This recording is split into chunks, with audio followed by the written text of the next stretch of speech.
બનવાનું છે। આ વેટેજને જો તમે શાંતિથી જુઓ તો તમને એટલી ખબર પડી જાય કે આ 100 માર્ક્સ જે છે, આ 100 માર્ક્સમાંથી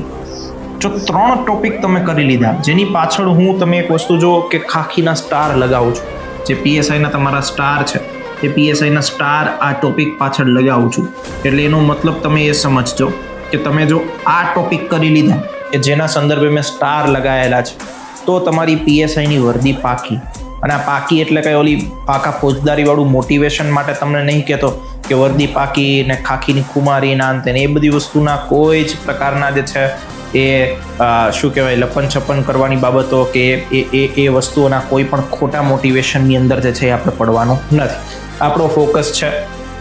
તો કે ભાઈ આ ટોપિક્સ જે છે એ ટોપિક્સને જો આપણે પાસ કરીએ કે આ ટોપિક્સને જોઈએ તો એમાં 30 માર્ક્સનો નિબંધ, 10 માર્ક્સનો પત્ર અને 10 માર્ક્સનો અહેવાલ, એટલે આ 50 માર્ક્સ છે એ તમારા સૌથી વધારે ડિસાઇડિંગ ફેક્ટર હશે સમગ્ર પરીક્ષા પાસ કરવાના સંદર્ભમાં। એટલે આને ખાસ તમારે યાદ રાખવાનું છે।